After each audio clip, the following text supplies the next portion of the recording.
আসসালামু আলাইকুম রহমতুল্লাহি ওয়া বারাকাতুহু। প্রিয় ভাই ও বোনেরা, সম্প্রতি ব্রাহ্মণবাড়িয়ার শাহবাজপুরে ময়নাকে কেন্দ্র করে এক হৃদয় বিদারক ঘটনা ঘটেছে।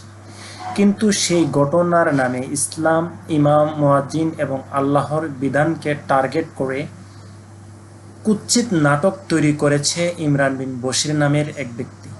আজ আমরা তার মিথ্যা ও বিভ্রান্তির জবাব দেব।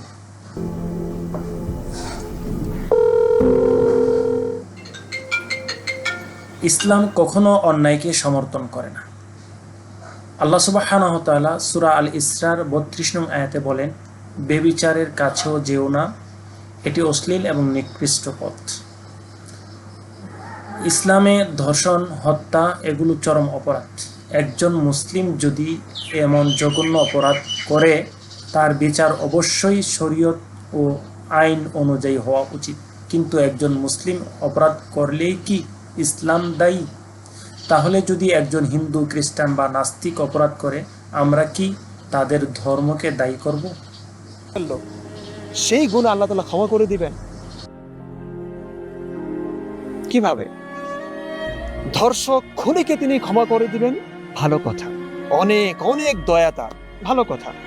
কিন্তু এই নিষ্পাপ শিশুটিকে বাঁচাবার মতো দয়া তার নেই, ক্ষমতা ছিল না। কেন বাঁচালেন না তিনি? কেন? মসজিদ তো আল্লাহর ঘর, তাই না? আল্লাহর ঘরে একটি নিষ্পাপ শিশু ধর্ষিতা হচ্ছে, খুন হচ্ছে, আর তিনি চুপ করে সেই দৃশ্যের লাইভ দেখছেন তথাকথিত পরীক্ষার নামে। যেন দয়ালু আল্লাহর পরীক্ষা নেওয়ার জন্য সভ্য কোনো টপিকের অভাব পড়েছে যে নিষ্পাপ শিশুকে ধর্ষণ করিয়ে তার পরীক্ষা নিতে হবে। আমরা এই মিথ্যে অযৌক্তিক ধর্মের সমালোচনা করি ময়নার মতো মানুষদেরকে বাঁচাতে হুজুর, কিন্তু তাতে আপনাদের অনুভূতিতে আঘাত লাগে। আমাদেরকে নাস্তিক বলে কোপাতে আসেন এই আপনারাই।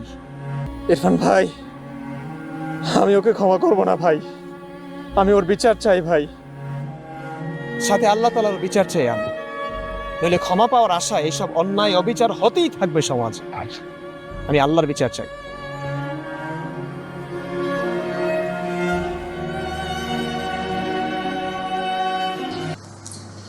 ইমরান বিন বশির কি করছে? সে একটি দুঃখজনক ঘটনার নাট্য রূপ দিয়ে বলেছে, মুসলমানরা খুনি, আল্লাহর বিচার দরকার, নাউজুবিল্লাহি মিন যালিক। এমনকি নামাজ, হুজুরদের নিয়েও কটূক্তি করছে। এটা স্পষ্টভাবে মুসলমানদের বিরুদ্ধে বিদ্বেষ ছড়ানো। I hate this space. অথচ ইসলাম বলে, সূরা মায়েদার ৮ নং আয়াতে আল্লাহ সুবহানাহু ওয়া তাআলা বলেন, হে ঈমানদারগণ, তোমরা ন্যায়ের উপর প্রতিষ্ঠিত থাকো, আল্লাহর সাক্ষ্য দাও। আমরা অপরাধের বিপক্ষে, কিন্তু ইসলাম বিদ্বেষেরও বিপক্ষে। প্রিয় ভাই ও বোনেরা, ময়নাকে কেন্দ্র করে আমরা শোকাহত। বিচার চাই, ন্যায় বিচার চাই, আমরা এর ন্যায্য বিচার চাই। কিন্তু সেই নাম করে ইসলামকে আক্রমণ মেনে নেওয়া যায় না।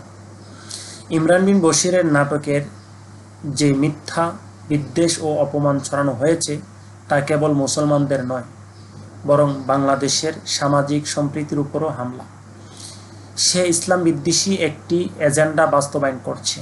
ধর্মবিদ্বেষ ছড়ানো, মানুষকে দ্বিধায় ফেলা, তরুণ প্রজন্মকে ইসলামের প্রতি ঘৃণা শেখানো এবং উস্কে দেওয়া, এগুলি হচ্ছে তার কাজ। প্রিয় ভাই ও বোনেরা, আমরা শান্তি চাই, ন্যায় চাই, ইসলাম নিয়ে গর্ব করি। যারা ইসলামকে নিয়ে কটূক্তি করে, তারা নিজেরাই অন্ধ। কেননা আল্লাহ সুবহানাহু ওয়া তাআলা সূরা আহজাবের ৫৭ নং আয়াতে বলছেন, যারা আল্লাহ তার রাসূলকে কষ্ট দেয়, আল্লাহ তাদের দুনিয়া ও আখিরাতে অভিশপ্ত করেছেন। আমরা সুশীলভাবে প্রতিবাদ জানাই, সঠিক তথ্য ছড়িয়ে দিই। এই ভিডিও শেয়ার করুন, মিথ্যার জবাব দিন সত্য দিয়ে। জাযাকুমুল্লাহ খাইরা। ওয়াসসালামু আলাইকুম ওয়া রাহমাতুল্লাহি ওয়া বারাকাতুহু।